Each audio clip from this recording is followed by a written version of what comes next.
में जब हम रामलीला के प्रोग्राम देखा करते थे तो रामलीला में एक डायलॉग आता था रावण के लिए।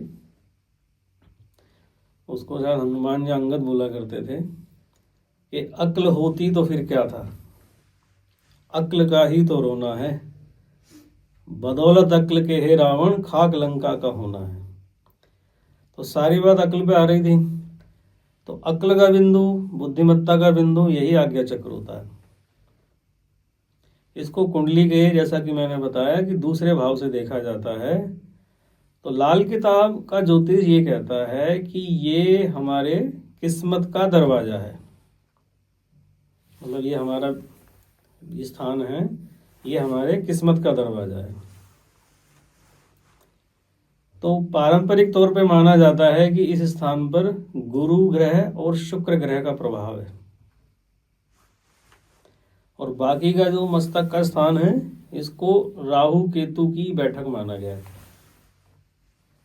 दूसरे घर में राहु केतु की बैठक माना जाता है। तो मूल रूप से अगर इसको हम किस्मत का दरवाजा मानते हैं कि भाई यहाँ से हमारी किस्मत खुलेगी, सब कुछ होगा, तो ये पूरे जीवन के लिए बड़ा महत्वपूर्ण हो जाता है कि हमारी किस्मत में क्या क्या लिखा है, क्या मिलेगा, कैसे मिलेगा, क्यों हमारे काम क्यों सिद्ध नहीं हो पा रहे। तो इसकी एक प्रॉब्लम होती है कि ज़्यादातर यह जो चक्र होता है ये सम्मोहित हो जाता है, दूसरे के प्रभाव में आके इस सम्मोहन के प्रभाव में आ जाता है। तो व्यक्ति अपना अच्छे बुरे को समझ नहीं पाता।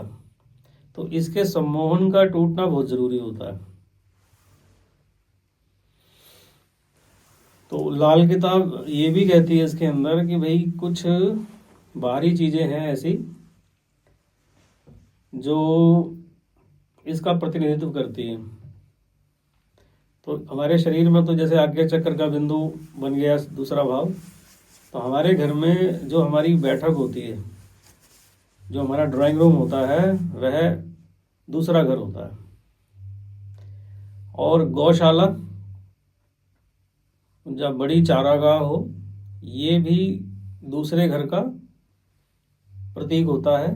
तो जब व्यक्ति इन स्थानों पे जाता है, गौशाला जाए या ड्राइंग रूम पे ज़्यादा से ज़्यादा समय गुजारता है, तो इसका जो आज्ञा चक्र है या दूसरा भाव जागृत हो जाता है।